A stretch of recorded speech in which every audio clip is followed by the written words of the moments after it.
We know that Canada has participated in every NATO operation since the founding of the alliance almost 70 years ago. I followed with interest your visit to Latvia yesterday, where you announced that Canada would be contributing additional troops and also extending the stay of those troops in Latvia for another 4 years until 2023 as part of NATO's mission to deter potential Russian aggression. The success of NATO rests both on shared interests, but also, very importantly, on our belief in common values. And I'd love to ask you to start by sharing with all of us your view of why NATO is vital to Canada's security and why you see the alliance as relevant to our 21st century challenges. No, thank you, Karen, and thank you for giving us this opportunity to engage this morning. I think we have to remember a little bit why and how NATO came into being. NATO exists and existed because the great democracies had just countered communism and fascism, and it remained was an ongoing existence of pushing back against communism.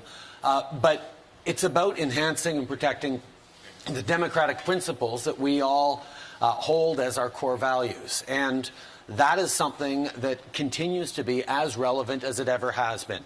How we help burgeoning democracies like Latvia. I mean, as you mentioned, I was there yesterday, and it was extraordinary to see how one of the things we don't talk enough about NATO is what happens when diversity of voices from within NATO come together. I mean, the battle group that Canada is leading for Operation Reassurance, for the Enhanced Forward Presence, is the most diverse in terms of nations. There's about 7 or 8 different nations coming together, and not just side by side, but integrated with each other. And the learning that we do and the opportunity to grow together and reinforce those shared values in a way that is tangible and real while supporting the Baltic states is an extraordinarily important thing beyond just the military combat capacities.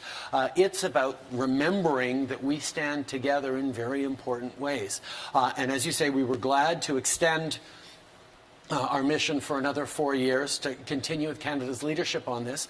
And that actually brings me to another announcement that Canada is proud to be making.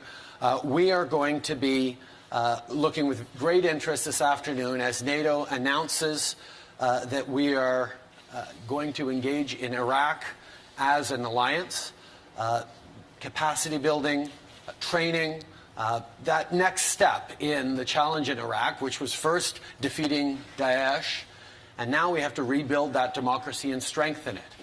NATO is going to take a significant role in that, and Canada is going to commit 250 troops, a number of helicopters, and we're actually offering to command that mission for the first year. This is something that we believe in deeply. And your question, Karen, was about, how does this matter for Canada's security? Well, Canada knows that a peaceful world, a more resilient world, a more democratic world is good for Canada, and it's good for all of us. And that's why we believe so deeply in NATO. That's why we stand so strongly with the Transatlantic Alliance. And we'll continue to step up everywhere we can. As you said, we've been in every mission, not because of any other reason than we believe deeply in the values that we're putting forward. And we know that NATO is as necessary now as it was in the height of the Cold War. It's as necessary now to promote the peace, security, and strength of our true democracies and those democratic principles, which are under threat everywhere around the world, it seems. This is a moment for us to stand together and understand that the perspective that we fight for and stand for is essential today and tomorrow.